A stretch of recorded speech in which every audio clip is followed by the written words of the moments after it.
Hello hi friends, Renuka ಅಡುಗೆ ಮನೆಗೆ ಸ್ವಾಗತ. ಇವತ್ತು ನಾನು ಮಾಡ್ತಿರೋ ರೆಸಿಪಿ ಗುಲಾಬ್ ಜಾಮೂನ್ ಮಾಡ್ತಾಯಿದ್ದೀನಿ. ಇವಾಗ ನಾನು ಸ್ಟವ್ ಹಚ್ಬಿಟ್ಟು ಒಂದು ಬಾಣಲೆನ ಇಟ್ಟು ಅದಕ್ಕೆ ಒಂದು ಕಪ್ ಆಗುವಷ್ಟು ನೀರು ಹಾಕ್ಕೊಳ್ತಾ ಇದ್ದೀನಿ. ನೋಡಿ ಫ್ರೆಂಡ್ಸ್, ಗುಲಾಬ್ ಜಾಮೂನು ಮನೇಲಿ ಮಾಡ್ಕೊತೀನಿ, ತುಂಬ ಟೇಸ್ಟಿಯಾಗಿರುತ್ತೆ. ನಾನಿವಾಗ ಒಂದು ಕಪ್ ಆಗುವಷ್ಟು ನೀರು ಹಾಕ್ಕೊಂಡು ನಂತರ ಸ್ವಲ್ಪ ಬಿಸಿ ಆದಮೇಲೆ ನೀರು ಸಕ್ಕರೆ ಹಾಕ್ಕೊಳ್ತಾ ಇದ್ದೀನಿ. ನಿಮಗೆ ಎಷ್ಟು ಸಿಹಿ ಬೇಕೋ ಅಷ್ಟು ಹಾಕ್ಕೊಳ್ಳಿ. ನಾನು ಒಂದು ಬೌಲಷ್ಟು ಹಾಕ್ಕೊಳ್ತಾ ಇದ್ದೀನಿ. ನೋಡಿ ಫ್ರೆಂಡ್ಸ್, ಇದು ಕರಗೋ ಥರ ಈಗ ಸ್ಪೂನಲ್ಲಿ ಹೀಗೆ ತಿರ್ಸ್ಬೇಕು.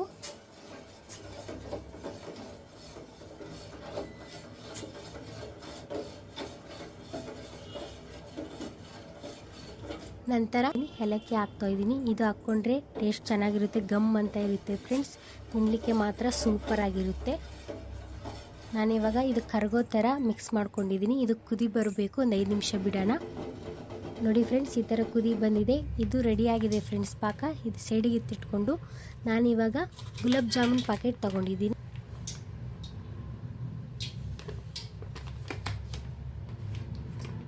ಬೌಲ್ ತೊಗೊಂಡ್ಬಿಟ್ಟು ಅದರೊಳಗೆ ಹಿಟ್ಟು ಹಾಕ್ಕೊಳ್ತಾ ಇದ್ದೀನಿ. ನೋಡಿ ಫ್ರೆಂಡ್ಸ್, ಹಿಟ್ಟು ಹಾಕ್ಕೊಳ್ತಾ ಇದ್ದೀನಿ.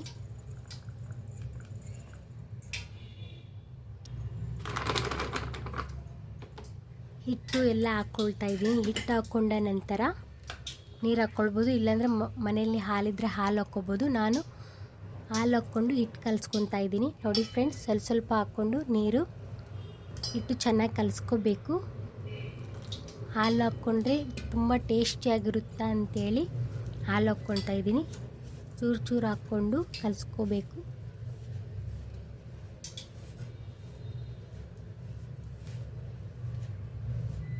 ನೋಡಿ ಫ್ರೆಂಡ್ಸ್, ಫೈನಲಾಗಿ ಎಲ್ಲ ಕಲಿಸ್ತಾ ಇದ್ದೀನಿ.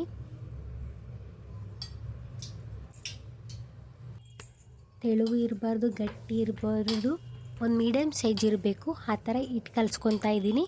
ನೋಡಿ ಫ್ರೆಂಡ್ಸ್, ಹಿಟ್ಟು ರೆಡಿಯಾಗಿದೆ.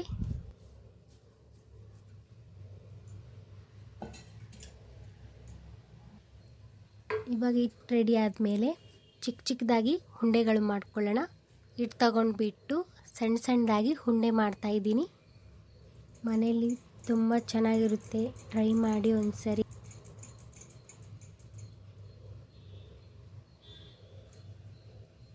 ಉಂಡೆಗಳು ಚೆನ್ನಾಗಿ ಬರ್ತಾ ಇದೆ. ಫೈನಲ್ ಆಗಿ ಉಂಡೆಗಳು ರೆಡಿಯಾಗಿದೆ. ಮೊದಲನೇದಾಗಿ ನಾನು ಎಣ್ಣೆ ಸ್ಟವ್ ಹಚ್ಬಿಟ್ಟು ಕಾಯಲಿಕ್ಕೆ ಇಟ್ಟಿದ್ದೆ ಎಣ್ಣೆನ. ಇವಾಗ ಎಣ್ಣೆ ಕಾಯ್ದಿದೆ. ಒಂದೊಂದೇ ಆಗಿ ಬಿಡ್ತಾ ಹೋಗೋಣ. ಎಲ್ಲ ಉಂಡೆಗಳು ಹಾಕ್ಕೊಳ್ತಾ ಇದ್ದೀನಿ ಫ್ರೆಂಡ್ಸ್.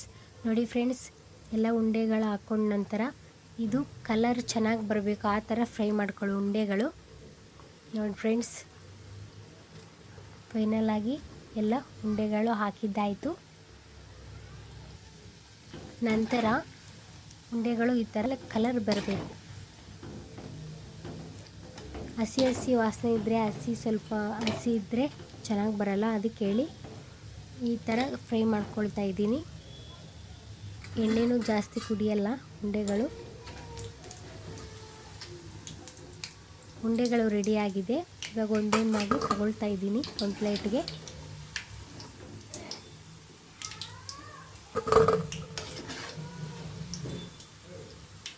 ಬೇಕ್ರಿಯಲ್ಲಿ ತಂದ್ಕೊಂಡು ತಿನ್ನೋದಕ್ಕಿಂತ ಮನೇಲೇ ಮಾಡ್ಕೊಂಡು ತಿನ್ನಿ, ತುಂಬ ಟೇಸ್ಟಿಯಾಗಿರುತ್ತೆ, ಸೂಪರಾಗಿರುತ್ತೆ. ಮನೇಲಿ ಎಲ್ಲರೂ ತಿನ್ಬೋದು. ದೊಡ್ಡವರು, ಚಿಕ್ಕವರು, ಅಜ್ಜಿ, ತಾತ ಎಲ್ಲರೂ ತಿನ್ಬೋದು. ಮನೇಲಿ ಮಾಡ್ಕೊಂಡು ತಿನ್ನಿ. ಹೊರಗಡೆ ತಿನ್ನೋ ಫುಡ್ಡು ಕಮ್ಮಿ ಮಾಡಿ ಮನೇಲೇ ಮಾಡ್ಕೊಂಡು ತಿನ್ನಿ. ನೋಡಿ ಫ್ರೆಂಡ್ಸ್, ಇವಾಗ ನಾನು ಪಾಕ ರೆಡಿ ಮಾಡಿ ಇಟ್ಕೊಂಡಿದ್ದೆನಲ್ಲ, ಅದರೊಳಗೆ ಉಂಡೆಗಳು ಹಾಕ್ಕೊಳ್ತಾ ಇದ್ದೀನಿ. ನೋಡಿ ಫ್ರೆಂಡ್ಸ್, ಉಂಡೆನ ಅದರೊಳಗೆ ಹಾಕ್ಕೊಳ್ತಾ ಇದ್ದೀನಿ ಒಂದೊಂದಾಗಿಯೇ.